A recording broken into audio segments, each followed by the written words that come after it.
ಸುಭಾಷಿತಂ. ಸುಭಾಷಿತಗಾರರು ಬಹಳ ಸುಂದರವಾದಂಥ ಒಂದು ಮಾತನ್ನು ಹೇಳ್ತಾ ಬರ್ತಾರೆ. ಪೃಥಿವ್ಯಾಂ ತ್ರೀಣಿ ರತ್ನಾನಿ ಜಲಂ ಅನ್ನಂ ಸುಭಾಷಿತಂ ಮೂಢೈ ಪಾಷಾಣ ಖಂಡೇಶು ರತ್ನ ಸಂಜ್ಞಾಂ ವಿಧೀಯತೆ.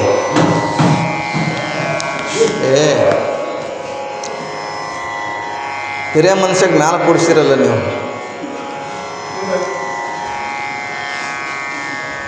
ಏನು ಹೇಳ್ತಾರ ಲಕ್ಷ್ಯ ಕೊಡಬೇಕು, ಗಮನ ಕೊಡಬೇಕು. ಲಕ್ಷ್ಯ ಅಂದ್ರೆ ಏನೋ, ಗಮನ ಅಂದ್ರೆ ಏನೋ, ದೃಷ್ಟಿ ಇಡಬೇಕು. ಅದು ಬಂದ್ ಮಾಡಿಬಿಟ್ಟೆ. ಅನುಭಾವಿಗಳು ಬಹಳ ಸುಂದರವಾದಂಥ ನಮ್ಮ ಜೀವನಕ್ಕೆ ಅವಶ್ಯಕತೆ ಇರುವಂಥ, ಬಾಳನ್ನು ಹಸನ ಮಾಡುವಂಥ, ಉದ್ಧಾರ ಮಾಡುವಂಥ ಮಾತುಗಳು ಎಲ್ಲ. ಈ ಮಾತುಗಳು ನಾವು ಮೇಲೆ ಕೂತ್ಕೊಂಡಾಗ ಕೇಳ್ತಿರಲ್ಲ ಅಷ್ಟೇ, ಮಾತು ಕೆಳಗೆ ಬಂದು ಕೇಳಿದ್ರೆ ಸಿಗಂಗಿಲ್ಲ. ಪೃಥಿವ್ಯಾಂ ತ್ರೀಣಿ ರತ್ನಾನಿ ಜಲಂ ಅನ್ನಂ ಸುಭಾಷಿತಂ ಮೂಢೈ ಪಾಷಾಣ ಖಂಡೇಶು ರತ್ನ ಸಂಜ್ಞಾಂ ವಿಧೀಯತೆ. ನಾ ಹೇಳಿದ್ರೆ ನಿಮ್ಗೆ ಕಟ್ಪಟ್ಟಾಗಬೇಕು. ಶ್ಲೋಕ ನಾ ಕೆಳಗಿಂದ ಮೇಲೆ ಹೋಗ್ತೀನಿ. ಸಂಸ್ಕೃತದಲ್ಲಿ ಶ್ಲೋಕಗಳು ಹೇಗೆ ಇವತ್ತಂದ್ರೆ ಮ್ಯಾಲಿಂದ ಕೆಳಗೆ ಹೇಳಿದ್ರೆ ಅರ್ಥ ಆಗಂಗಿಲ್ಲ, ಕೆಳಗಿಂದ ಮೇಲೆ ಹೇಳಬೇಕಾಗ್ತದೆ. 4 ಸಾಲಿನ ಪದ್ಯ ಶ್ಲೋಕ ಇದು. ಅಜ್ಞಾನಿಗಳು ಅಂದರೆ ಜಡ ಮತ್ತು ಚೈತನ್ಯದ ಜ್ಞಾನ ಇಲ್ಲದೆ ಇರುವಂಥವರಿಗೆ ಅಜ್ಞಾನಿಗಳಂತಾರೆ. ಸ್ವಪರ ಜ್ಞಾನವಿಲ್ಲದೆ ಇರತಕ್ಕಂಥವ್ರು ಬಸವಣ್ಣ. ಯಾಕಂದ್ರೆ ನಿನಗೆ ಅದಕ್ಕೆ ಎದುರು ಕೊಡಿಸಿದ್ದಾರೆ. ನಾ ಯಾರಿಗೆ ನೋಡಿ ಹೇಳೋಕ್ಕಾಗಲ್ಲ, ನಿನಗೆ ಹೇಳಿ ನೋಡಿ ಹೇಳಬೇಕು. ತನ್ನ ಮತ್ತು ಪರರ ಜ್ಞಾನ ಏನು ಇಲ್ಲಲ್ಲ, ಇರಂಗಿಲ್ಲವಲ್ಲ, ಅದು ಅವರಿಗೆ ಜಡ, ಕಲ್ಲದ. ಅದು ತನ್ನ ಜ್ಞಾನ ಇರಲಿಲ್ಲ, ಪರದ ಜ್ಞಾನ ಇರಂಗಿಲ್ಲ, ಮಾಯ್ಕದ. ಇದು ತನ್ನ ಜ್ಞಾನ ಇರೋದಿಲ್ಲ, ಇನ್ನೊಬ್ಬರ ಜ್ಞಾನ ಇರುವುದಿಲ್ಲ. ಹೀಗೆ ತನ್ನ ಮತ್ತು ಪರರ ಜ್ಞಾನ ಯಾರಿಗಿಲ್ಲವೋ ಅದು ಅಜ್ಞಾನ ಅಥವಾ ಮೂಢ. ಮೂಢ ಅಂತ ಕರೆದರು, ಅಜ್ಞಾನಿ ಅಂತ ಕರೆದರು. ಇಂಥವ್ರು ಏನು ಮಾಡ್ತಾರಂತ ಕೇಳಿದರೆ, ಕಲ್ಲಿನ ಚೂರು, ಮೂಢೈ ಪಾಷಾಣ ಅಂದ್ರೆ ಕಲ್ಲು, ಪಾಷಾಣ ಖಂಡೇಶು ರತ್ನ ಸಂಜ್ಞಾಂ ವಿಧೀಯತೆ. ಕಲ್ಲಿನ ಚೂರುಗಳನ್ನು ರತ್ನ ಅಂತಾರಂತ. ಹಾಕೊಂಡಿನಲ್ಲ, ಇದೇನು ಯಾವ ಹಳೆದು? ಕಲ್ಲಿನ ಚೂರ ಇದು. ಈ ಚೂರನ್ನು ನಾವು ಏನು ಮಾಡೇವಿ? ಹರಳಂತ ಹಾಕ್ಕೊಂಡೇವಿ, ರತ್ನ ಅಂತ ಹಾಕ್ಕೊಂಡೇವಿ. ಮತ್ತು ನೀವ್ಯಾಕೆ ಹಾಕ್ಕೊಂಡಿರತ್ತಂದ್ರೆ, ನನಗೂ ಯಾರೋ ಒಬ್ಬ ಜ್ಯೋತಿಷಿಕಾರ ಹೇಳ್ದ, ಹಾಕ್ಕೊಂಡೇವಿ. ಇದು ನೀಲ, ಇದು ಒಂದು ರಾಶಿಗೆ, ಇದು ಒಂದು ರಾಶಿಗೆ. 10 ಬರಳಿಗೆ ಏನು ನವಗ್ರಹಗಳದಾವಲ್ಲ, ಆ ನವಗ್ರಹಗಳು ನಮ್ಗೆ ಯಾವುದೇ ತೊಂದರೆ ಮಾಡಬಾರ್ದಂತ ಹಾಕೊಳ್ಳೋದು. ಅಜ್ಞಾನತನ ಇದು. ಆದರೆ ನಾವು ಇನ್ನೂ ವ್ಯವಹಾರಕ್ಕೆ ಸಿಕ್ಕಾಕೊಂಡೇವಲ್ಲ. ವ್ಯವಹಾರ, ಮಠ ಕಟ್ಟುವುದು, ಮಠ ಬೆಳೆಸೋದು, ಏನೇನೋ ಮಾಡುವುದು ವ್ಯವಹಾರ. ವ್ಯವಹಾರಕ್ಕೆ ಸಿಕ್ಕಾಕೊಂಡ್ರೆ ಇದೆಲ್ಲ ಮಾಡಬೇಕಾಗ್ತದೆ. ಯಾವುದೇ ವ್ಯವಹಾರವಿಲ್ಲ, ಜ್ಞಾನಿಯಾಗಿರಬೇಕು, ನನ್ನಷ್ಟಕ್ಕೆ ನಾನು ಉಳಿಬೇಕು ಅಂತಂದ್ರೆ ಏನು ಮಾಡಬೇಕಂದ್ರೆ 3 ರತ್ನಗಳವಪ್ಪ. 9 ರತ್ನಗಳಲ್ಲ, 3 ರತ್ನ. ಯಾವ ರತ್ನ ಹೇಳ್ತಾರೆ? ಈ ಜಗತ್ತಿನಲ್ಲಿ 3 ರತ್ನ. ಪೃಥಿವ್ಯಾಂ ಅಂದರೆ ಜಗತ್ತಿನಲ್ಲಿ, ತ್ರೀಣಿ ಅಂದರೆ 3 ರತ್ನಗಳಿದ್ದಾವೆ. ಯಾವುವು? ಜಲ, ಅನ್ನ, ಸುಭಾಷಿತ. ನೀರು, ಅನ್ನ, ಒಳ್ಳೆಯ ಮಾತು, ಈ 3 ರತ್ನಗಳನ್ನು ಜೀವನದಲ್ಲಿ ಅಳವಡಿಸ್ಕೊಳ್ಬೇಕಂತ. ಇವು ಮೂರು ರತ್ನಗಳ ಬಿಟ್ಟು ಮತ್ತೊಂದು ಇನ್ನೊಂದಿಲ್ಲ. ಪೃಥಿವ್ಯಾಂ ತ್ರೀಣಿ ರತ್ನಾನಿ ಜಲಂ ಅನ್ನಂ ಸುಭಾಷಿತ. ಈಗ ನಾವು ಶ್ರಾವಣ ಮಾಸದ ಪ್ರಯುಕ್ತ ಮಹಾದೇವಲಿಂಗನ ಜಾತ್ರೆ, ಅದರ ನಿಮಿತ್ತವಾಗಿ ಈ ಮೂರೂ ರತ್ನಗಳನ್ನು ನಾವು ಮಾಡ್ತಾ ಇದ್ದೀವೋ ಇಲ್ಲೋ ಬಸವಣ್ಣ? ಅಂದ್ರೆ ಆ ಸುಭಾಷಿತಗಾರ ಹೇಳಿದ್ದಕ್ಕೂ ನಾವು ಮಾಡ್ತಾ ಇರೋದಕ್ಕೂ ಸಾರ್ಥಕ ಆಗ್ತದೆ. ಅನ್ನ ನೀರು ಕೊಡ್ತಾ ಇದ್ದೀರಿ. ಮೂರನೇ ರತ್ನ ಜ್ಞಾನ, ಸಾಯಂಕಾಲ ಒಂದಿಷ್ಟು ಜ್ಞಾನ. ಈ ಮೂರು ರತ್ನವನ್ನು ತಾವು ಜೀವನದಲ್ಲಿ ಅಳವಡಿಸಿಕೊಂಡ್ರೆ ಧನ್ಯರಾಗ್ತಾರೆ, ಪವಿತ್ರರಾಗ್ತಾರೆ, ಜೀವನ ಬದುಕು ಬಂಗಾರ ಆಗ್ತದೆ. ಅಂಥ ಜ್ಞಾನದ ಮಾತುಗಳನ್ನು ನಾವು ಬರೇ ಸಂಸ್ಕೃತದ ಮಾತುಗಳಲ್ಲ, ವಚನ ಸಾಹಿತ್ಯವಲ್ಲ, ಅಭಂಗ ಸಾಹಿತ್ಯ ಅಲ್ಲ, ಕೀರ್ತನ ಸಾಹಿತ್ಯವಲ್ಲ, ಯಾವ ಮಹಾತ್ಮರು ಹಿಂದಿನವರು ಏನು ಬಿಟ್ಟು ಹೋಗಿದ್ದಾರಲ್ಲ ಅನುಭವದ ಮಾತುಗಳು, ಅವುಗಳನ್ನಿಷ್ಟು ಎಲ್ಲರೂ ಕೂಡಿ ಚಿಂತನೆ ಮಾಡುವುದು. ನನಗಿಷ್ಟು ಮ್ಯಾಲೆ ಕೂಡಿಸಿರಷ್ಟೆ, ಎಲ್ಲರೂ ಕೂಡಿ ಚಿಂತನೆ ಮಾಡುವಂಥ ಇದು ಸಭೆ. ಬಸವಣ್ಣನವರ ಕಾಲದಲ್ಲಿ ಅಲ್ಲಮ್ಮ ಪ್ರಭುದೇವರಿಗೆ ಮ್ಯಾಲೆ ಕೂಡಿಸ್ಯಾರಂದ್ರೆ ಒಂದು ದೊಡ್ಡ ಅಲ್ಲ, ಒಂದು ಪೀಠ ಮಾಡಿದರು, ಶೂನ್ಯ ಪೀಠ ಅಂತ, ಅವರಿಗೆ ಒಂದು ಜಗದ್ಗುರು ಪೀಠ ಅಂತ ಕೊಟ್ಟರು. ಅವನ ಸಮ್ಮುಖದಲ್ಲಿ ಎಲ್ಲ ಶರಣರು ಕುತ್ಕೊಂಡು ಚಿಂತನೆ ಮಾಡ್ತಿದ್ರು. ಮುಂಜಾನೆ ಕಾಯಕ ಮಾಡೋದು, ದಾಸೋಹ ಮಾಡೋದು, ಸಾಯಂಕಾಲ ಒಂದಿಟ್ಟು ಜ್ಞಾನ ಹಂಚ್ಕೊಳ್ಳೋದು. ಈ ಮೂರು ಜ್ಞಾನ, ಅರಿವು, ಆಚಾರ, ಜ್ಞಾನ ಏನಿದೆಯಲ್ಲ ಅವರೆಲ್ಲ ಅಳವಡಿಸಿಕೊಂಡು ಬಂದಿದ್ದಕ್ಕಾಗಿಯೇ ಇವತ್ತು ಅವರು ವಚನ ಸಾಹಿತ್ಯ, ಅವರ ತತ್ವ, ಅವರ ವಿಚಾರ, ಅವರ ಜೀವನ ಚರಿತ್ರೆಯನ್ನು ನಾವು ನೋಡ್ತಾ ಬರ್ತಾ ಇದ್ದೇವೆ. ಅವರೇ ಅನ್ನ ನೀರು ಈ ಕಾಯಕದ ತತ್ವ ಅನುಭವನ ಸಿಗಲಿಲ್ಲ, ಹೇಳಿಲ್ಲ ಅಂತಂದರೆ ಅದಕ್ಕೆ ಅನುಭವದ ಅಡುಗೆಯ ಮಾಡಿ ಅಂತಂದ್ರೆ. ಅನುಭವದ ಅಡುಗೆಯನ್ನು ಮಾಡಬೇಕು, ಅನುಭವಿಗಳೆಲ್ಲ ಕುತ್ಕೊಂಡು ಅದನ್ನು ಸವಿಯಬೇಕು. ಈಗ ನಾವು ಏನು ಮಾಡ್ತಾಯಿದ್ದೀವಿ ಅಂದರೆ ಎಲ್ಲರೂ ಕೂಡಿ ಅನುಭವದ ಜ್ಞಾನದ ಮಾತುಗಳನ್ನುವಂಥದ್ದು ಅಡುಗೆಯನ್ನು ಮಾಡ್ತಾಯಿದ್ದೇವೆ.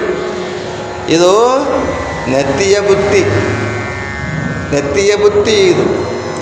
ಇಲ್ಲಿ ಕೆಳಗೆ ಮ್ಯಾಲೆ ಹೋದರೆ ಹೊಟ್ಟೆಯ ಬುತ್ತಿ. ಹೊಸ ನೆತ್ತಿಯ ಬುತ್ತಿನೇ ಬೇಕು, ಹೊಟ್ಟೆಯ ಬುತ್ತಿನೇ ಬೇಕು. ಅದಕ್ಕೆ ಇಲ್ಲಿ ಸುಭಾಷಿತಗಾರರು ಹೇಳಿದಕ್ಕೂ ಸಾರ್ಥಕ ಆಗ್ತದೆ. ಅದಕ್ಕೆ ಅಂಥ ಮಾತುಗಳು ನಮಗೆ ಆಮೇಲೆ ಸಿಗ್ತವೆ, ಆಮೇಲೆ ಬೇಕು ಅಂತಂದರೆ ಆಗುವುದಿಲ್ಲ. ಅದು ಕರಿಯ ನಿತ್ತಡೆವಲ್ಲೆ ಶಿರಿಯ ನಿತ್ತಡೆವಲ್ಲೆ ಅಂತ ಅದಕ್ಕೆ ಹೇಳಿದ್ದಾರೆ. ಕರಿಯ ನಿತ್ತಡೆವಲ್ಲೆ ಶಿರಿಯ ನಿತ್ತಡೆವಲ್ಲೆ, ಹಿರಿದಪ್ಪ ರಾಜ್ಯವ ನಿತ್ತಡೆವಲ್ಲೆ, ನಿಮ್ಮ ಶರಣರ ಸುಳ್ಳುಡಿ ಒಂದರೆಗಳಿಗೆ ಇತ್ತಡೆ. ಹೇಳ್ತಾರೆ ತಾಸ್ಮೇನವರು, ಕರಿಯ ನಿತ್ತಡೆವಲ್ಲೆ ಶಿರಿಯ ನಿತ್ತಡೆವಲ್ಲೆ. ಅಂಥ ಅನುಭವದ ಮಾತುಗಳು, ಜ್ಞಾನದ ಮಾತುಗಳಕ್ಕಿಂತಲೂ ಹೆಚ್ಚಾಗಿರುವಂಥ ನಮ್ಮ ಕಣ್ಣಿಗೆ ಕಾಣ್ತದಲ್ಲ, ಕರಿ, ಆನೆ, ಸಂಪತ್ತು, ರಥ, ಬಂಡಿ, ಭಂಡಾರ ಏನು ಕೊಟ್ಟರು ಕೂಡ ಬೇಡ. ಅದಕ್ಕೆ ಅವ್ರು ಹೇಳ್ತಾರೆ, ನಿಮ್ಮ ಶರಣರ ಸುಳ್ಳುಡಿ, ನಿಮ್ಮ ಶರಣರ ಸುಳ್ಳುಡಿ ಒಂದರೆಗಳಿಗೆ ಇತ್ತಡೆ, ನಿಮ್ಮ ನಿತ್ಯ ಕಾಣ ರಾಮನಾಥ, ನಿಮ್ಮ ನಿತ್ಯ ಕಾಣ ರಾಮನಾಥ, ನಿಮ್ಮ ನಿತ್ಯ ಕಾಣ ರಾಮನಾಥ. ಹೇಳ್ತಾರೆ ದಾಸವೇನವರು, ಕರಿಯ ನಿತ್ತಡೆವಲ್ಲೆ ಶಿರಿಯ ನಿತ್ತಡೆವಲ್ಲೆ, ನನಗೇನು ಕೊಟ್ಟರು ಬೇಡ. ಸಂತ ತುಕಾರಾಮರು ಕೂಡ ಹೇಳಿದ್ದಾರೆ, ಜನ್ಮ ದ್ಯಾವೆ ಸಂತಾಚ ಸಂಘ ದ್ಯಾವೆ. ಜನ್ಮವನ್ನು ಬೇಡ ಅಂತ ಹೇಳ್ತೇವೆ, ಯಾಕಂದರೆ ಹುಟ್ಟುವುದು ಪುನರಪಿ ಜನನಂ ಪುನರಪಿ ಮರಣಂ, ಪುನರಪಿ ಜನನಂ ಪುನರಪಿ ಮರಣಂ, ಪುನರಪಿ ಜನನಿ ಜಠರೆ ಶಯನೆ, ಈಹ ಸಂಸಾರ ಕಲು ದುಸ್ತಾರೆ ಕೃಪಯ ಮುರಾರೆ, ಭಜ ಗೋವಿಂದಂ ಮೂಢಮತೆ, ಸಂಪ್ರಾಪ್ತೆ ನಹಿ ನಹಿ ರಕ್ಷತಿ ಡುಕ್ರೀಕರಣೆ. ಹೇಳ್ತಾರೆ, ನಾವು ಸಂತಾಚೆ ಸಂಘದೇಹಿ ಮಹಾತ್ಮರ ಸಂಘ ಸಿಗಬೇಕು. ಯಾಕಂದರೆ ಅಲ್ಲಿ ಅನುಭವದ ಜ್ಞಾನದ ಮಾತುಗಳು ಸಿಗ್ತಾವ. ಹೊರಗರ ಸಂಸಾರವನ್ನು ಮಾಡಿಕೊಂಡು ಒಂದಿಟ್ಟು ಸಾಯಂಕಾಲ ಗಿಡದ ಕಟ್ಟಿ ಮೇಲೆ ಕೂತ್ಕೊಂಡು ಅವ್ರ ಸುದ್ದಿ ಇವ್ರ ಸುದ್ದಿ ಮಾಡುವಂಥದ್ದು ಸಂಘ ಕೊಟ್ಟರೆ ನನಗೆ ಬೇಡ, ಸಂತ ಮಹಾತ್ಮರ ಸಂಘವನ್ನು ಕೊಟ್ಟರೆ ಕೊಡಪ್ಪ ಅಂತ ಸಂತ ತುಕಾರಾಮರು ಕೂಡ ಭಗವಂತನಿಗೆ ಪ್ರಾರ್ಥನೆ ಮಾಡ್ತಾರೆ. ಆನೆ ಸಿರಿ ಸಂಪತ್ತು ರಾಜ್ಯ ಕೊಟ್ಟರು ಕೂಡ ಬೇಡ ಬೇಡ, ಮಹಾತ್ಮರ ಮಾತುಗಳನ್ನು ಕೇಳುವಂಥ ನಿಮ್ಮ ಶರಣರ ಸುಳ್ಳುಡಿ ಒಂದು ಅರಗಳಿಗೆ ಇತ್ತಡೆ ಭಗವಂತ ಒಂದು ಸ್ವಲ್ಪ ಅವರ ಮಾತುಗಳು ಕೇಳುವಂಥ ನನಗೆ ಜ್ಞಾನ ಕೊಟ್ಟರೆ, ಅವಕಾಶ ಕೊಟ್ಟರೆ ಆ ಮಾತಿನಲ್ಲೇ ನಿನ್ನನ್ನು ಕಾಣ್ತೀನಿ, ಅನುಭವದ ಮಾತಿನಲ್ಲೇ ನಿನ್ನನ್ನು ಕಾಣುವಂಥ ಶಕ್ತಿ ಐತಿ ಅಂತ ದಾಸಮೇಲೆ ಹೇಳ್ತಾರೆ. ಅಂಥ ಮಾತುಗಳನ್ನು ನಾವು ಒಂದು ತಿಂಗಳ ಪರ್ಯಂತ ಶ್ರವಣ ಮಾಸ ಶ್ರವಣ ಮಾಡುವ ಪ್ರಯುಕ್ತವಾಗಿ ನಾವೆಲ್ಲ ಅನುಭವದ ಕೇವಲ ಸಿದ್ಧಲಿಂಗೇಶ್ವರನ ಚರಿತ್ರೆ ಅಲ್ಲ, ಅವನು ವಚನ ಸಾಹಿತ್ಯವನ್ನು ಕೂಡ ನೋಡ್ತಾ ಹೋಗ್ತೇವೆ ಮುಂದೆ ಮುಂದೆ. ಒಂದೊಂದು ವಚನಗಳನ್ನು ಭಾರಿ ಅದಾವ. ಭಾರಿ ಅಂದರೆ ಅದ್ಭುತವಾಗಿರುವಂಥ ಜ್ಞಾನವನ್ನು ಬಿತ್ತರಿಸುವಂಥ. ಮಂಗಳಾರಿಂದ ಶುರು ಆಗ್ತದೆ ಕರೆಕ್ಟಾಗಿ ಪ್ರವಚನ. ಅವನ ಮಾತುಗಳು ವಚನ ಸಾಹಿತ್ಯ ಅಂದ್ಕೂಡ ನಮಗೆ ಬಸವಣ್ಣ ನೆನಪು ಬರ್ತದಲ್ಲ. 12ನೇ ಶತಮಾನ ಆದ ಮೇಲೆ 15ನೇ ಶತಮಾನಕ್ಕೆ ಸಿದ್ಧಲಿಂಗೇಶ್ವರ ಬರ್ತಾರೆ. ಮಲ್ಲಿಕಾರ್ಜುನ ಜ್ಞಾನಾಂಬೆಯವರ ಗರ್ಭದಲ್ಲಿ ಅವತರಿಸಿ ಇಲ್ಲಿ ಹೇಳ್ತಾರೆ, ಇಲ್ಲಿ ವಚನ ಸಾಹಿತ್ಯದ ಅರಿವಿನ ಅರಿವನ್ನು ಬಿತ್ತರಿಸಿಕೆ ಬರ್ತಾರೆ, ಅರಿವನ್ನು ಗುರುವನ್ನಾಗಿ ಮಾಡಲಿಕ್ಕೆ ಬರ್ತಾರೆ. ಅಂಥ ಮಾತುಗಳು ನಾವೆಲ್ಲ ಕೇಳ್ತೀವಿ. ಅದಕ್ಕೆ ಇನ್ನೊಂದು ದಾಸಮೇನವರ ಮಾತನ್ನು ಇನ್ನೊಂದು ವಚನದಲ್ಲಿ ಹೇಳ್ತಾರೆ, ಕಡಗೀಲಿಲ್ಲದ ಬಂಡಿ ಹೊಡೆಗಡೆಯುವುದು ಮಾಡುವುದೇ, ಕಡಗೀಲಿಲ್ಲದ ಬಂಡಿ ಹೊಡೆಗಡೆಯುವುದು ಮಾಡುವುದೇ, ಕಡಗೀಲು ಬಂಡಿಗಾಧಾರ ಕಡುದರ್ಪವೇರಿದ ಒಡಲೆಂಬ ಬಂಡಿಗೆ, ಕಡುದರ್ಪವೇರಿದ ಒಡಲೆಂಬ ಬಂಡಿಗೆ ಮುರುಡ ಶರಣರ ನುಡಿಗಡಣವೆ, ಮುರುಡ ಶರಣರ ನುಡಿಗಡಣವೆ, ಕಡಗೀಲು ಕಾಣ ರಾಮನಾಥ, ಕಡಗೀಲು ಕಾಣ ರಾಮನಾಥ. ಹೇಳ್ತಾರಲ್ಲಿ ಯಾವ ರೀತಿಯಾಗಿ ಬೆಲೆ ಬಾಳುವಂಥ ಬಂಡಿಗೆ, ಎತ್ತಿನ ಬಂಡಿ ಎತ್ತಿನ ಗಾಡಿಗೆ ಚಕ್ರಕ್ಕೆ 2 ರೂಪಾಯಿ ಬೆಲೆ ಬಾಳುವಂಥ ಕೀಲು ಹಾಕದೇ ಇದ್ದರೆ ಆ ಬಂಡಿ ಗುರಿ ಸಾಧಿಸುವುದಿಲ್ಲ. ಇಲ್ಲಿಂದ ಮನೆಯಿಂದ ನಾವು ಹೊಲಕ್ಕೆ ಹೋಗಬೇಕು. ನಾವೆಲ್ಲ ರೈತಾಪಿ ಜನರು, ಮನೆಯಿಂದೆಲ್ಲ ಬುತ್ತಿ ಕಟ್ಕೊಂಡು ಎಲ್ಲ ಗಾಡಿಯಲ್ಲಿ ಕೂತ್ಕೊಂಡು ಎಳ್ಳ ಮಾಸಿಗೆಲ್ಲ ಬಜ್ಜಿ ಮಾಡಿಕೊಂಡು ಕಡಿಮೆ ಮಾಡಿಕೊಂಡು ಹೋಗ್ತಾಯಿದ್ದೆ. ಎಲ್ಲಿಗ ಹೊಲಕ್ಕೆ. ಎತ್ತುಗಳಿಗೆ ಶೃಂಗಾರ ಮಾಡಿದ್ದೇವೆ, ಗಾಡಿ ಹೊಸದು ಮಾಡಿಸಿ ಬಣ್ಣ ಕೊಟ್ಟೇವಿ, ಚಕ್ರಕ್ಕೆ ಗಾಡಿ ಚಾಕಕ್ಕೆ 2 ರೂಪಾಯಿ ಬೆಲೆ ಬಾಳುವಂತಂದು ಕೀಲು ಹಾಕದೆ ಇದ್ರೆ ಹೊಲತಕ್ಕೆ ಹೋಗೋಕ್ಕಾಗ್ತದೇನು? ಹೊಲತಕ್ಕೆ ಹೋಗೋಕ್ಕಾಗಲ್ಲ. ದಾರ್ಯಾಗಿ ಆ ಕೀಲು ಚಕ್ರ ಉಜ್ಜಿ ಬಿದ್ದು ಬಿಡ್ತದೆ. ಗಾಡಿ ಅಷ್ಟೇ ಅಲ್ಲ, ನಮಗೂ ನೋವಾಗ್ತದೆ, ಗಾಡಿ ಒಳಗೆ ಕುತ್ಕೊಂಡವ್ರಿಗೂ ನೋವಾಗ್ತದೆ. ಹೀಗಿಲ್ಲಿ ಅದ್ಭುತವಾಗಿರುವಂಥ ಶರೀರ ಎನ್ನುವ ಬಂಡಿಯನ್ನು ಪರಮಾತ್ಮ ಕೊಟ್ಟು ಕಳಿಸಿದ್ದಾನೆ. ದೇಹ ಎನ್ನುವ ಬಂಡಿಯನ್ನು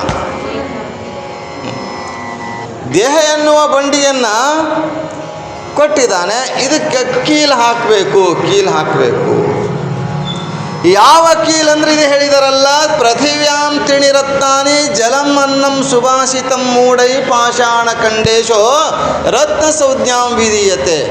ಅಜ್ಞಾನಿಗಳು ನಾವು ಏನೇನು ಕೀಲು ಹಾಕ್ತೀವಲ್ಲ, ನಮ್ಮ ಅರಿವನ್ನು, ನಮ್ಮ ಜ್ಞಾನವನ್ನು, ಜ್ಞಾನ ಎನ್ನುವ ಕೀಲನ್ನು ಹಾಕಿದಾಗ ಮಾತ್ರ ಏನಾಗ್ತದಂದರೆ ಈ ಶರೀರ ಎನ್ನುವ ಬಂಡಿ ಇಲ್ಲಿ ಸಲ್ಲುವವರು ಅಲ್ಲಿಯೂ ಸಲ್ಲುವರು ಅಂತ ಹೇಳ್ತಾರೆ ಶರಣರು.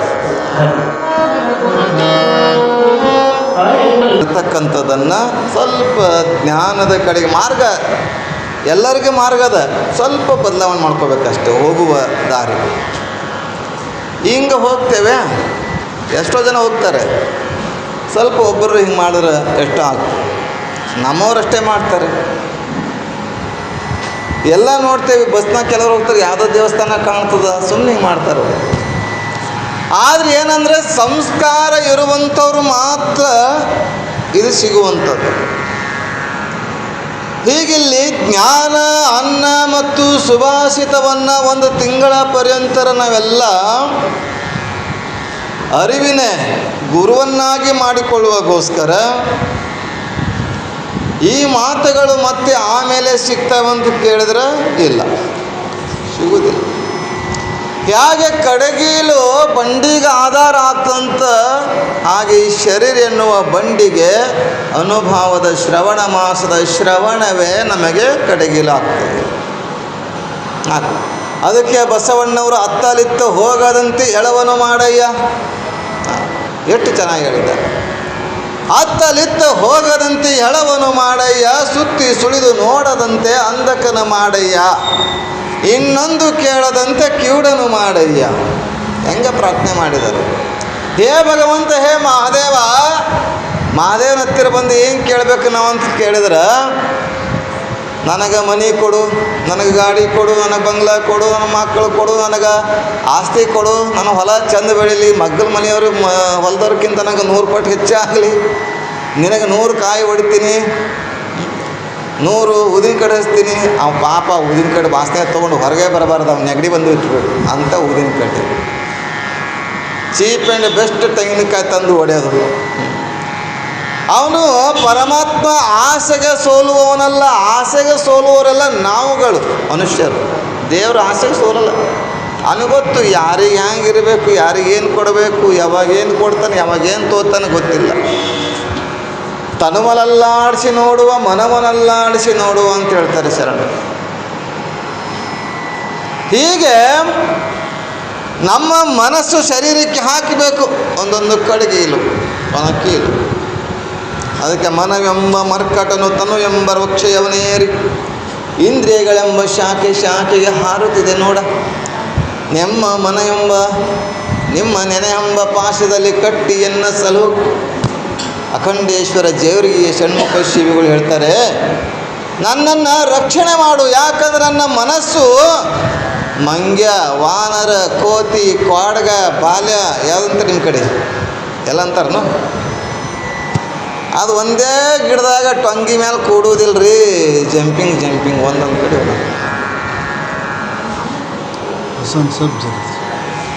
ವಸಂತ ಸಾಬ್ ಜರ್ದಿ ಎಲ್ಲರಿಗೆ ಎಲ್ಲರಿಗೇನು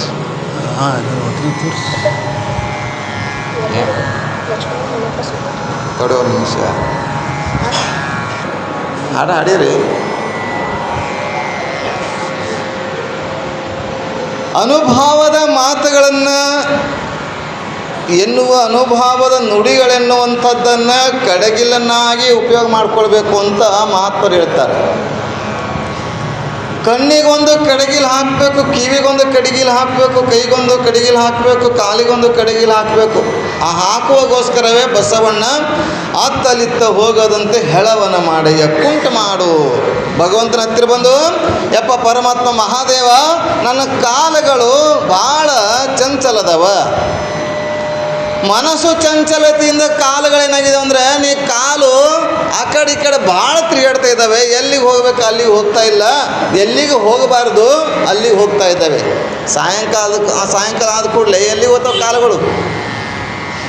ಸುರಾದೇವಿ ಅಂಗಡಿ ಹೋಗ್ತಾವಂತ, ಸುರಾದೇವಿ ದೇವಸ್ಥಾನ ಅಂಗಡಿ, ಸುರಾದೇವಿ ದೇವಸ್ಥಾನಕ್ಕೆ ಹೋಗ್ತಾವಂತ.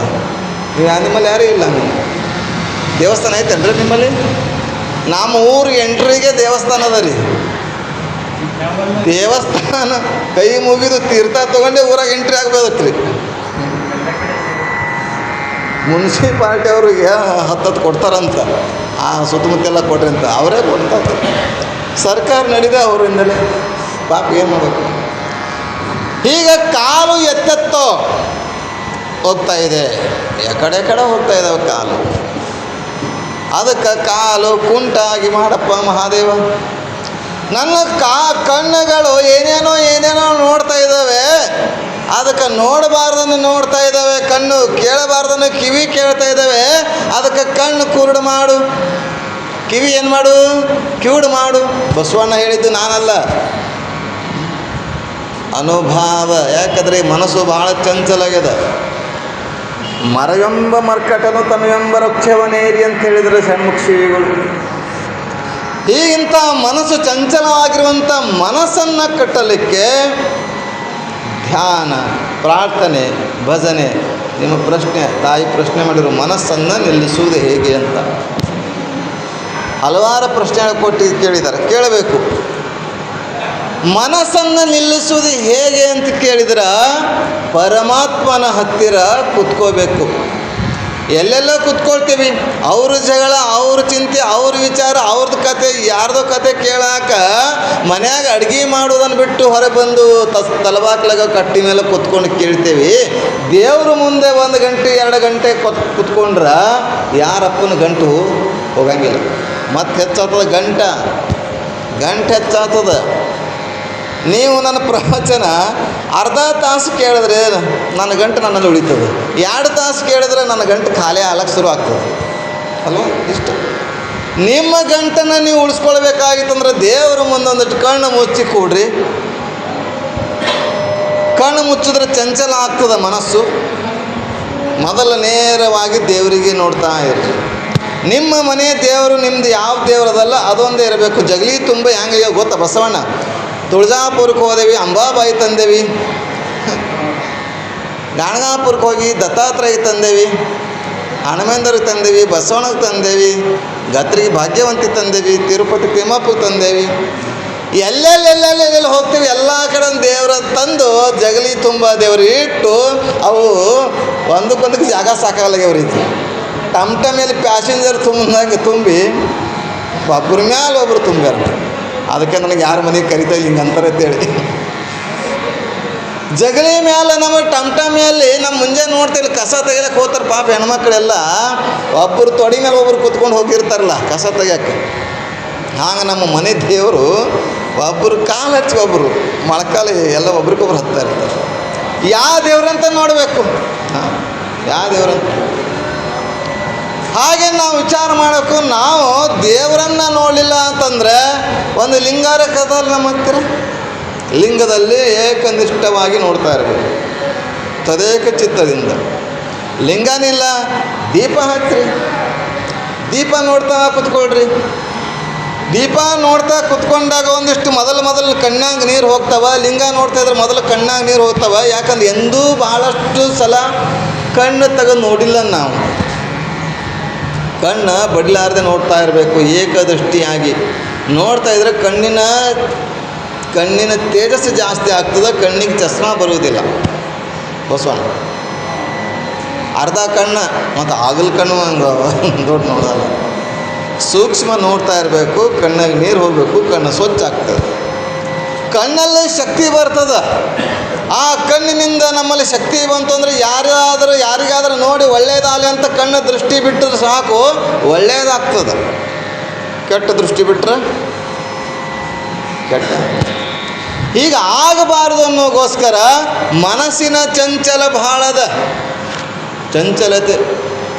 ಆ ಚಂಚಲತೆಯನ್ನು ನೀಗಿಸಬೇಕು, ಕಳೆದುಕೊಳ್ಳಬೇಕಾಯ್ತಂದ್ರೆ ದೇವರ ಧ್ಯಾನ, ದೇವರ ಪ್ರಾರ್ಥನೆ, ದೇವರ ಭಜನೆ. ಸಂತರ ಹಾಡಿಲ್ಲ, ಭಕ್ತ ಕುಂಬಾರ ನಿಮಗೆಲ್ಲ ಗೊತ್ತಿದೆ. ಕತೆಗೆ ನೋಡಿರಿ, ಕೇಳಿರಿ, ಫಿಲ್ಮ್ ನೋಡಿರಿ. ಆ ಭಕ್ತ ಕುಂಬಾರ ಭಗವಂತನ ಧ್ಯಾನ ಮಾಡ್ತಾ ತನ್ನನ್ನು ತಾನು ಮರಿತಿರ್ತಾನೆ. ಇಲ್ಲಿ ನಮ್ಮ ಮನ್ಯಾಗ ಪೂಜೆ ಮಾಡ್ತೇವೆ, ಎಲ್ಲ ಕಡೆ ದೇವ್ರಿಗೆ ಫೋಟೋ ಹಾಕಿರ್ತೀವಿ. ಗಂಟೆ ಯಾವ ಕೈ ಹಿಡಿಬೇಕು, ಉದಿನ ಕೈಯಾಗಿ ಯಾವ ಹಿಡಿಬೇಕು ಗೊತ್ತಿಲ್ಲ, ಸುಮ್ಮನೆ ಬೆಳಗ್ತಾ ಇರ್ತೇವೆ. ಬೆಳಗ್ಗೆ ಮೇಲೆ ಹಂಗೆ ಬೆಳಗ್ತಬೇಕು, ಶಿವನ ಮಹೇಶ್ವರನ ಏನೋ ಅಂತ ಹೇಳ್ತಾ ಇರ್ತೀವಿ. ಹೆಂಡ್ತಿಗೆ ಮಕ್ಕಳು ಬೈತಾ ಇರ್ತೇವೆ. ಅದು ಆಗ್ತದೆ, ಸಿದ್ಧಿ ಆಗ್ತದೆ, ಸಿದ್ಧಿ ಆಗುವುದಿಲ್ಲ. ಮಾಡ್ತಾ ಇರಬೇಕು, ಮಾಡುವ ಮಾಟದಲ್ಲಿ ತಾನಿಲ್ಲದಂತಿರಬೇಕು. ಮಾಡಬೇಕು, ಮಾಡದಂತಿರಬೇಕು, ಮಾಡುವ ಮಾಟದಲ್ಲಿ ತಾನಿಲ್ಲದಂತಿರಬೇಕು.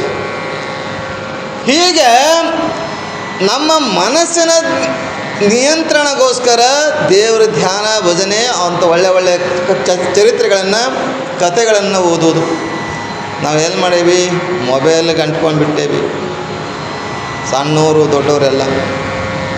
ಹೀಗೆ ಮೊಬೈಲಿಗೆ ಅಂಟ್ಕೊಂಡಿದ್ರಿಂದ ನಮ್ಮ ಮನಸ್ಸು ಚಂಚಲ ಆಗ್ತಾಯಿದೆ. ಆಕರ್ಷಣೆ, ಮೊಬೈಲ್ ಏನದ ಆಕರ್ಷಣೆ, ಅಂಥ ಆಕರ್ಷಣೆಗೆ ಒಳಗಾಗಿದ್ದೇವೆ. ಇಂಥ ಮನಸ್ಸನ್ನು ನಿಗ್ರಹ ಮಾಡಬೇಕಾದ್ರೆ ಪುರಾಣ, ಪ್ರವಚನ, ಸತ್ಸಂಗ, ಜ್ಞಾನ, ಭಜನೆ ಆಗಾಗ ನಡೀತಾ ಇರಬೇಕು. ಮನಸ್ಸಿನ ಚಂಚಲತೆ ಸ್ವಲ್ಪ ಕಡಿಮೆ ಆಗ್ತದೆ. ಕಡಿಮೆ ಆಗಿ ಹೊಲದಾಗ ನೀವು ನೇಗಲ ಹುಡಿರ್ತೀರಿ, ಹುಡಿದಿಲ್ಲಪ್ಪ, ಹೊಲ ಐತಲ್ಲ, ಒಂದು ಸಲ ನೀವು ಈ ದಂಡೆಯಿಂದ ಆ ದಂಡೆಗೆ ಹೋದ್ರಿ ಹೆಜ್ಜೆ ಮೂಡಂಗಿಲ್ಲ ರೀ. ಲಕ್ಷ್ಯ ನಿಮ್ಮದೇ ಇದು. ನೇಗಿಲ ಎಲ್ಲ ಹುಡಿರ್ತೀರಿ, ಎಂಟುಗಳು ಎದ್ದಿರ್ತಾವ. ಒಂದು ಸಲ ಈ ಹೊಲದಿಂದ ಆ ಕಡೆ ಈ ಕಡೆಯಿಂದ ಆ ಕಡೆ ಹೋದ್ರೆ ಹೆಜ್ಜೆ ಮೂಡುವುದಿಲ್ಲ. ಒಂದು 8 ಸಲ ಹೋಗೋದು ಬರೋದು ಮಾಡಿರಿ, ಹೆಜ್ಜೆ ಮೂಡಿ ಅದನ್ನು ರೋಡ್ ರಸ್ತೆನೇ ಆಗಿಬಿಟ್ಟಿರ್ತದೆ, ಹೆಜ್ಜೆ ದಾರಿನೇ ಆಗಿಬಿಡ್ತದೆ. ಹಾಗೆ ಮನಸ್ಸನ್ನು ನಿಗ್ರಹ ಮಾಡಬೇಕಾಗಿತ್ತಂದ್ರೆ ಒಂದು ಸಲ ಧ್ಯಾನ ಮಾಡ್ರಾಗಲ್ಲ, ಒಂದು ಸಲ ಪ್ರವಚನ ಕೇಳ್ರಾಗಲ್ಲ. ಸತತವಾಗಿ ಕೇಳ್ತಾ ಮಾಡ್ತಾ ಇದ್ದರೆ ಅದು ಮನಸ್ಸನ್ನು ಅದರಲ್ಲಿ ತೊಡಗಿ ದಾರಿ ಆಗ್ತದೆ. ಪರಮ ತತ್ವದ ಕಡೆಗೆ ಹೋಗ್ಲಿಕ್ಕೆ, ನಿಯಂತ್ರಣ ಮಾಡ್ಲಿಕ್ಕೆ ದಾರಿ ಆಗ್ತದೆ. ಅದಕ್ಕೆ ಸತತ ಅಭ್ಯಾಸ ಅಂತ ಹೇಳಿದರು ಪತಂಜಲಿ ಮಹರ್ಷಿಗಳು. ಸತತ ದೀರ್ಘ ನಿರಂತರ ಸೇವಿತೋ ದೃಢ ಭೂಮಿ ಅಂತೇಳಿ ಸತತವಾಗಿ ನಿರಂತರವಾಗಿ ಪ್ರಯತ್ನ ಮಾಡಬೇಕಂತೆ. ಆವಾಗ ನಮ್ಮ ಮನಸ್ಸು ದೃಢವಾಗಿರ್ತದೆ ಅನ್ನುವಂಥದ್ದನ್ನು ಪತಂಜಲಿ ಮಹರ್ಷಿಗಳು ಯೋಗಶಾಸ್ತ್ರದಲ್ಲಿ ಹೇಳ್ತಾ ಬರ್ತಾರೆ.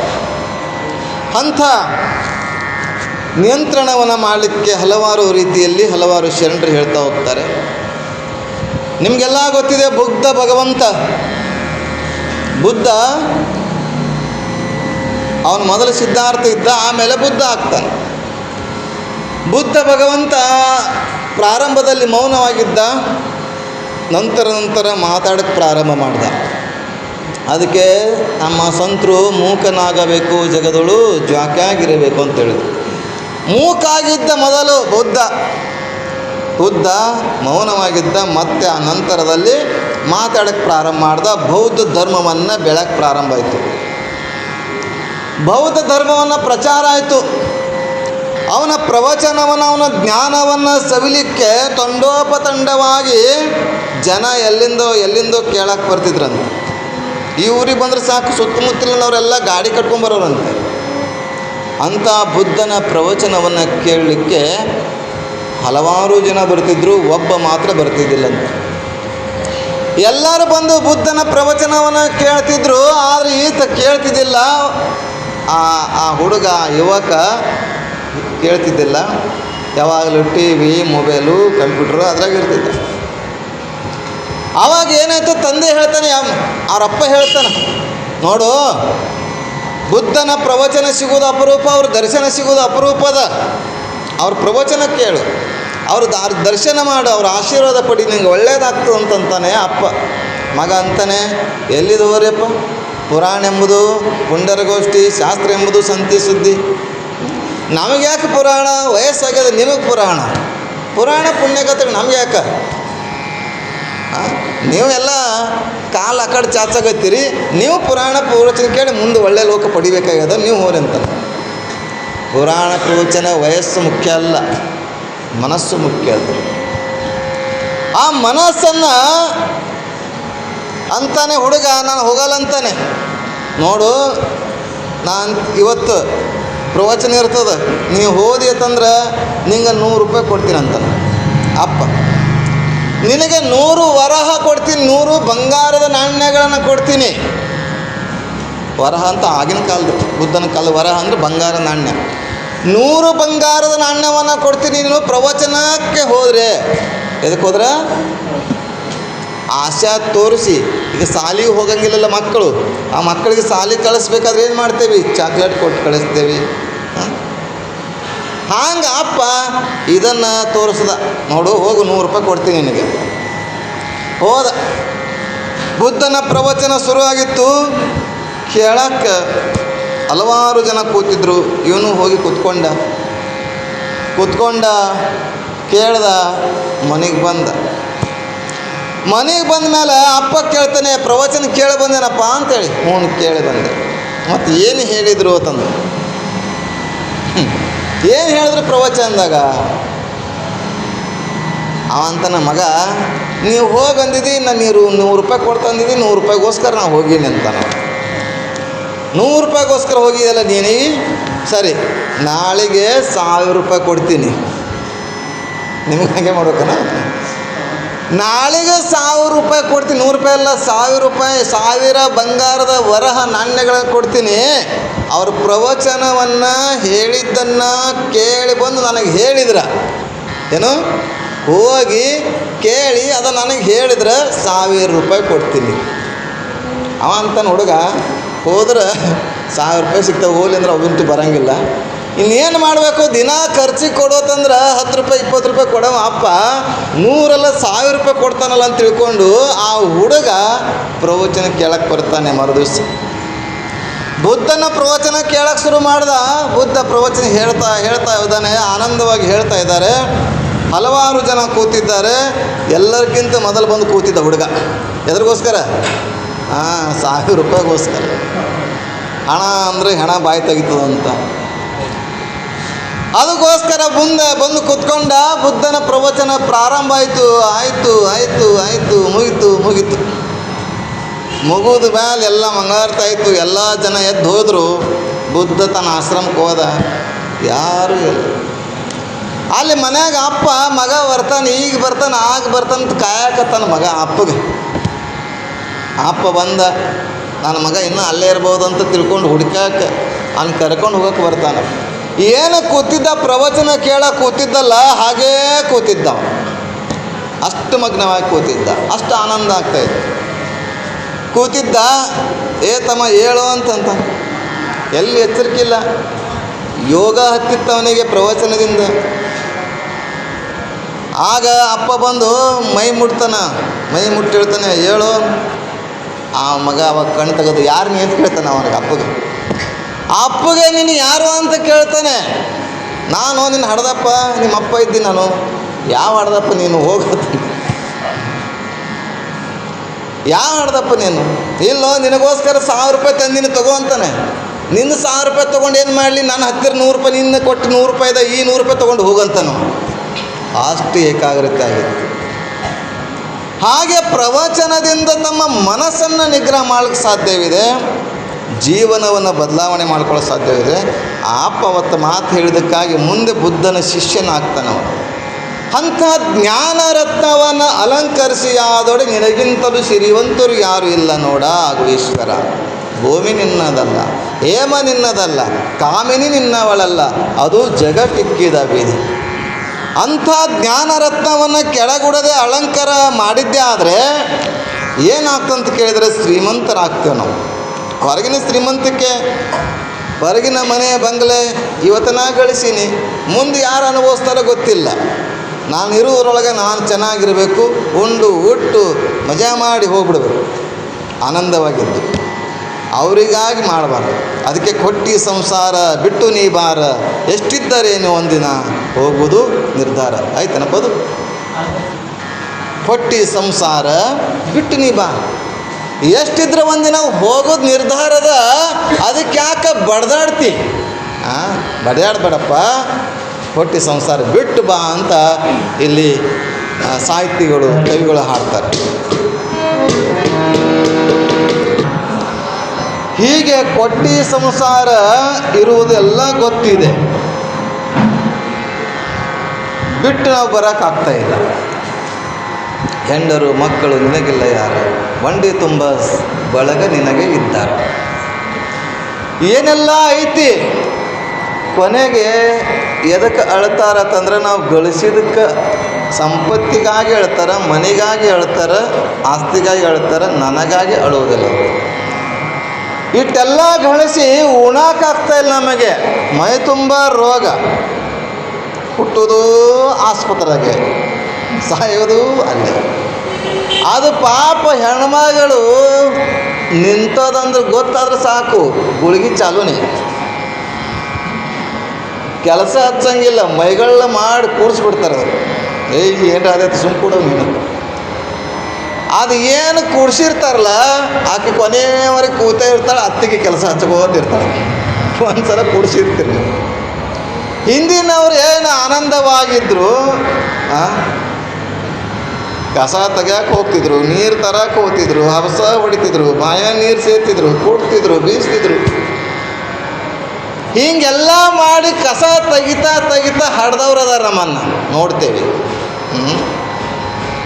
ಆದ್ರೆ ಈಗಿನವ್ರು ಭಾಳ ಸೂಕ್ಷ್ಮ. ಗೋಳಿ ಚಾಲು ಆಯಿತು ಅಂದ್ರೆ ಹೊಟ್ಟೆ ಕೊಯ್ಯುತ್ತಕ್ಕೆ ಬಿಡಂಗಿಲ್ಲ. ಈ ಕಡೆ ಹೊಟ್ಟೆನೂ ಕೊಯ್ದಿರ್ತಾರೆ, ಈ ಕಡೆ ಪಾಕೆಟು ಕಟ್ ಮಾಡಿರ್ತಾರೆ. ಹೀಗೆಲ್ಲ ಆದದ್ರಿಂದ ನಾವು ಉಣಕ್ಕೆ ಆಗ್ತಾಯಿಲ್ಲ. ಯಮದೂತ ನಮ್ಮ ಮೇಲೆ ದಾಳಿ ಮಾಡ್ತಾನಂದ್ರೆ ಹೇಳಿ ಬರ್ತಾನೇನವ? ಹೇಳಿ ಬರಂಗಿಲ್ಲ. ಆ ಬರುವುದ್ರೊಳಗಾಗಿ ನಾವೊಂದಿಷ್ಟು ದಾನ, ಧರ್ಮ, ಪರೋಪಕಾರ, ಭಜನೆ, ಕೀರ್ತನ ಇವೊಂದಿಷ್ಟು ಕೇಳಪ್ಪ, ಕೇಳಾದ್ರೆ ಪುಣ್ಯವನ್ನು ಪಡಿ, ಪುಣ್ಯಾತ್ಮನಾಗು ಅಂತ ಇಲ್ಲಿ ಮಹಾತ್ಮರು ಹೇಳ್ತಾ ಹೋಗ್ತಾರೆ.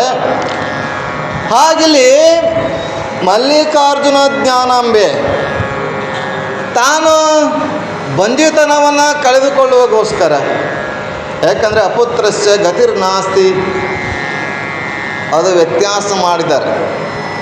ಅಪುತ್ರಸ್ಯ ಗತಿರ್ನಾಸ್ತಿ ಅಂತಂದರೆ ಮಕ್ಕಳಿಲ್ಲದವರಿಗೆ ಮುಕ್ತಿ ಇಲ್ಲ ಅಂತ ಒಬ್ಬರು ಹೇಳ್ತಾರೆ. ಆದರೆ ಶರಣರ ತತ್ವದಲ್ಲಿ ನಾವು ಗುರುವಿನ ಮಕ್ಕಳಾಗಲಿಲ್ಲ ಅಂದರೆ ಮುಕ್ತಿ ಇಲ್ಲ ಅಂತ ಅರ್ಥ. ಎಷ್ಟು ವ್ಯತ್ಯಾಸ! ನಮಗೆ ಮಕ್ಕಳಲ್ಲ, ನಾವು ಗುರುವಿಗೆ ಮಕ್ಕಳಾಗಬೇಕು. ವ್ಯತ್ಯಾಸ. ಅಪುತ್ರಸ್ಯ ಗತಿರ್ನಾಸ್ತಿ ಅಂತ ಹೇಳಿದರು, ಮಹಾಭಾರತಲ್ಲ ವೇದದಾಗ ಹೇಳ್ಯಾರಂತ ಹೇಳ್ಕೊಂಡು ಬರ್ತಾರೆ ಎಲ್ಲರೂ.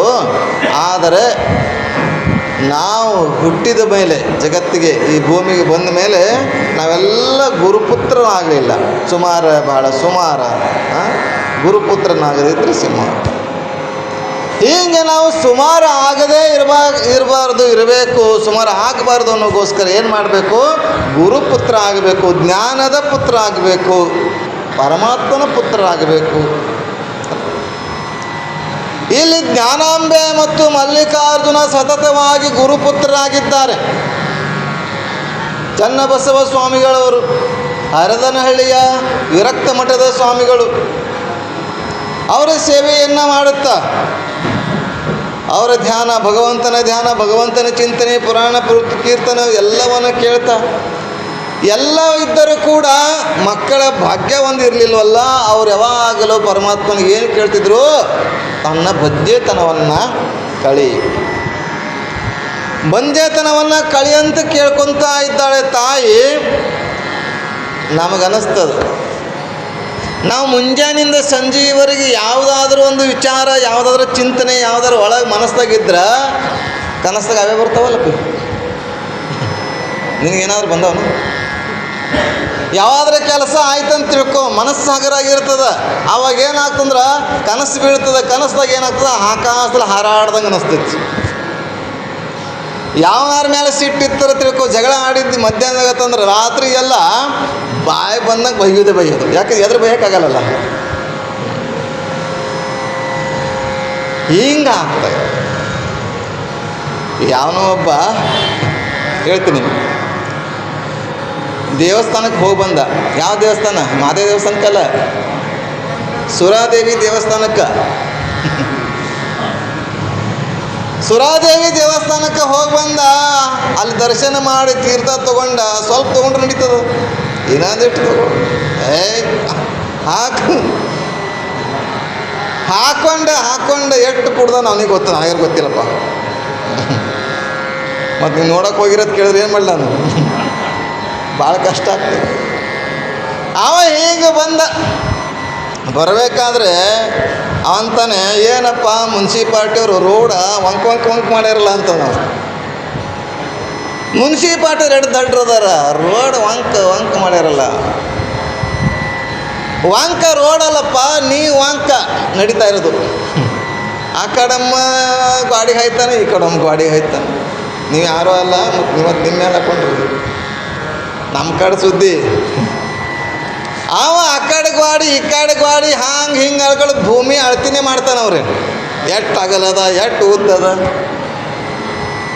ಪಾಪಕ್ಕೆ ಮನ್ಯಾಗ ಹೆಂಡ್ತಿ ಗಾದಿ ಮೇಲೆ ಗಾದಿ ಹಾಕಿ ಬೆಡ್ಶೀಟ್ ಹಚ್ಚಿ ಮಲಗಿಸಿದ್ರು ನಿದ್ರೆ ಮಾಡಂಗಿಲ್ಲ. ಆ ಕಡೆ ಈ ಕಡೆ ಒದ್ದಾಡ್ತಾ ಒಳ್ಳಾಡ್ತಾ ಏನು ಮಾಡ್ದ, ಗಟಾರದಾಗ ಬಿದ್ದ. ಗಟಾರದಾಗ ಬಿದ್ದು ಏನಾಯಿತು ಅಂತ ಕೇಳಿದ್ರೆ ಏನಾಯಿತು? ಗಟಾರದಾಗ ಯಾವಿರ್ತಾವ ತಮ್ಮ? ಮಾತಾಡೋಣ ಸಂಗಟ ಬರ್ತದ. ಗಟಾರದಾಗ ಏನಿರ್ತಾವ? ವಾಲಸನ ಜೊತೆಗೆ ಹೊಲಸಿನ ಜೊತೆ ಕೆಸರು. ಗಟಾರದಾಗ ವಾಸ ಯಾವ ಇರ್ತಾವಂತ ಕೇಳಿದ್ರೆ ನಾಯಿ, ಹಂದಿ ಅವೇ ಮನೆ ಮಾಡ್ಕೊಂಡಿರ್ತಾವ ಅಲ್ಲಿ. ಪಾಪ ಇವನು ಆ ಕಡೆ ಈ ಕಡೆ ಉಳ್ಳಾಡ್ಕೊಂಡು ಅಲ್ಲಾಡ್ಕೊಂಡು ಕೊನೆಗೆ ಎಲ್ಲಿ ಬಂದ, ಗಟರದಾಗ ಬಿದ್ದ. ಅವನಿಗೆ ಬಿದ್ದು ಕೂಡಲೇ ನಿದ್ದಿನ ಹತ್ತಿರಿ. ಮೊದಲೇ ಒಳಗೆ ಆನಂದ ಇತ್ತು. ನಿದ್ದೆ ಹತ್ತಾಗ ಆ ಪಾಪ ನಾಯಿ ಹಂದಿಗಳು ಇರ್ತಾವಲ್ಲ, ಪಾಪ ಎಂದೂ ನಮ್ಮ ಮನೆಗೆ ಬಂದಿಲ್ಲ. ನಮ್ಮ ಮನೆಗೆ ಒಬ್ಬ ಅತಿಥಿ ಬಂದಿದ್ದಾನೆ, ಅತಿಥಿ ಸೇವೆ ಮಾಡಬೇಕು ಅಂತ ಅವೇನು ಸ್ವಲ್ಪ ಕುಡ್ದು ತಿಂದು ಏನೋ ಬಂದಿದ್ದ, ಇನ್ನೊಂದು ಬಾಯಿಗೆಲ್ಲ ಹತ್ತಿತ್ತು, ಮೈಗೆ ಕೈಗೆ ಹತ್ತಿತ್ತು. ಅದು ನೆಕ್ಕಕ್ಕೆ ಶುರು ಮಾಡಕತ್ರಿ, ಬಾಯಿ ನೆಕ್ಕಾಗತ್ತದು. ಈಗ ನೋಡ್ರಿ, ನಾಯಿ ಮರಿ ನಾಯಿ ಕಂಡ್ರಿ ಹೆಂಗೆ ನೆಕ್ತದ, ಬಾಯಿ ಕೈ ಮೈ ಎಲ್ಲ ನೆಕ್ಕಕ್ಕೆ ಶುರು ಮಾಡು ಹಂದಿ ನಾಯಿಗಳೆಲ್ಲ ಕೂಡೆ ಅಂತಂದ್ರೆ ಇವನಿಗೆ ಕನಸು ಬಿತ್ರಿ. ಏನು ಕನಸು ಬಿತ್ತು ಅಂತ ಕೇಳಿದ್ರೆ, ಹೊಸದಾಗಿ ಮದುವೆ ಆಗ್ಯದ. ಮದುವೆ ಆಗಿತ್ತು, ಆಲ್ರೆಡಿ ಆಗಿತ್ತು, ಮತ್ತು ಕನಸ್ದಾಗ ಹೊಸದಾಗಿ ಮದುವೆ ಆಗಿತ್ತು. ಅದೇ ಹೆಂಡತಿ ನಡ್ಯಾಕೆ ಬಂದಳು. ಪಾಪಕ್ಕೆ ತವ್ರ ಮನೆಗೆ ನಡ್ಯಾಕೆ ಬರ್ತಿದ್ದಿಲ್ಲ ಕಾಣ್ತದ, ಗಂಡ ಮನೆಗೆ ಬಂದಾಗ ನಡ್ಯಾಕೆ ಕಲ್ತಾಳಂತ. ಈಗ ನಡ್ಯಾಕೆ ಬಂದಾಳ, ಭಾಳ ಪ್ರೀತಿ ಹೆಂಡತಿ ಗಂಡ, ಭಾಳ ಪ್ರೀತಿ. ಹೆಂಡತಿ ಭಾಳ ಪ್ರೀತಿ ಮಾಡ್ತಾಳು, ಅದು ತಿನ್ನು ಇದು ತಿನ್ನು ಎಲ್ಲ ಮಾಡಿ ತಿನ್ನಿಸ್ತಾಳಂತ. ಅದು ಹೆಂಗೆ ಗೊತ್ತಾ, ಆಗಸ ಹೊಸದಾದ್ರಲ್ಲಿ ಎತ್ತೆತ್ತಿ ಬಡಿತದಂತ, ಹಂಗೆ ಪ್ರೀತಿ ತೋರಿಸ್ದಳು. ಏನು ಮುತ್ತು ಮಾಡಿದ್ದೆ, ಮುತ್ತು ಕೊಟ್ಟಿದ್ದೆ, ಎಲ್ಲ ಕೊಟ್ಟಿದ್ದೆ. ಮುತ್ತು ಮಾಡಿ ಕೊಡ್ತಾ ಇದ್ದಾಳೆ. ಇವನಿಗೆ ಸಾಕು ಬಿಡು ಅಂತ ಇದ್ದಾನೆ. ಈ ಹೆಂಡತಿ ಬಿಡ್ತಾನಿಲ್ಲ. ಗಲ್ಲಕ್ಕೆ, ಹಣಿಗೆ, ಬಾಯಿಗೆ ಎಲ್ಲಿ ಬೇಕು ಮುತ್ತು ಕೊಡೋಕೆ ಶುರು ಮಾಡ್ರಂತ ಕನಸ್ದಾಗ. ಅವನಿಗೆ ಸಾಕಾಗಿತ್ತು. ಎಟ್ರ ಕೊಡ್ತಿ ಸಾಕಂತ ಒಂದು ಕಪಾಳ ಕೊಡ್ದಂತ. ಯಾರೀಗ? ಕನಸ್ದಾಗ ಹೆಂಡ್ತಿಗೆ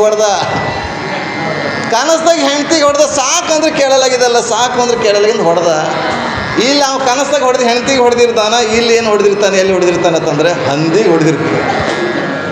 ಇಲ್ಲಿ ಅವು ಹಂದಿಗೆ ಹೊಡೆದ್ಕೊಳ್ಳಿ ಅವು ಸುಮ್ಮಿರ್ತಾವ. ನಾವು ಏನೋ ಅತಿಥಿ ಬಂದಾನೆ ಅಂತೇಳಿ ಉಪಚಾರ ಮಾಡ್ತಾ ಇದ್ದೇವೆ, ನನಗೇ ಹೊಡಿತಾನಂತ ಅವ್ನು ತುಟಿನ ಕಚ್ಬಿಟ್ಟು ಅಂತ. ಅವಾಗ ಎಚ್ಚರಿಕೆಯಾಗಿ ನೋಡ್ತಾನೆ, ತಾನು ಎಲ್ಲಿ ಮಲಗಿದಂದ್ರೆ AC ರೂಮ್ ಗಟ್ರದ ಮಲ್ಕೊಂಡಿದ್ದು. ಈ ಸಂಸಾರದ ಇದು ತಾಪ ಎಲ್ಲಿ ಬೀಳಿಸ್ತದೆ ಗೊತ್ತಿಲ್ಲ. ಹಾಗೆ ಇಬ್ಬರು ಈ ರೀತಿಯಾಗಿ ದಾಂಪತ್ಯವನ್ನು ಮಾಡ್ತಾ ಗುರುವಿನ ಸೇವೆ ಮಾಡ್ತಾ, ಗುರುಲಿಂಗ ಜಂಗಮನ ಸೇವೆ ಮಾಡ್ತಾ ಸತತವಾಗಿ ಅಷ್ಟಾವರಣ ಪಂಚಾಚಾರವನ್ನು ಅಳವಡಿಸಿಕೊಂಡು ಆ ದೇವರನ್ನು ಸ್ಮರಣೆ ಮಾಡ್ತಾ ಹೋಗ್ತಾರೆ. ದೇವರ ಸ್ಮರಣೆಯನ್ನು ಮಾಡ್ತಾ ಅವಳ ಚಿಂತೆ ಏನು, ಮಗು ಆಗಬೇಕು, ರಾತ್ರಿ ಹುಟ್ಟಿ ಮುಂಜಾನೆ ಸಾಯಲಿ, ಬಂಜೆತನವನ್ನು ಕಳ್ಕೊಳ್ಬೇಕು. ಹೀಗೆ ಆ ಧ್ಯಾನದಲ್ಲಿ, ಆ ಪ್ರಾರ್ಥನೆಯಲ್ಲಿ ಇರುವ ಸಂದರ್ಭದಲ್ಲಿ ಒಂದು ಸಲ ಅವರಿಗೆ ಪರಮಾತ್ಮನ ಆಶೀರ್ವಾದವಾಯಿತು ಎನ್ನುವ ಹಾಗೆ ಕನಸು ಬಿತ್ತು. ಕನಸಲ್ಲಿ ಪರಮಾತ್ಮನ ಪ್ರತ್ಯಕ್ಷವಾಗಿ ಅವರ ಮಡಿಲಲ್ಲಿ ಹೂವು ಹಣ್ಣು ಹಾಕುವಂಥ ಸಂದರ್ಭವನ್ನು ಆ ಕನಸಲ್ಲಿ ಕಾಣ್ತಾಳೆ ಜ್ಞಾನಾಂಬೆ ಮಲ್ಲಿಕಾರ್ಜುನ. ಆಗ ನಾವು ವಿಚಾರ ಮಾಡಬೇಕು. ಅಕ್ಕ ಮಹಾದೇವಿ ಕೂಡ ಹೇಳ್ತಾಳೆ, ಅಕ್ಕ ಕೇಳವ್ವ, ನಾನು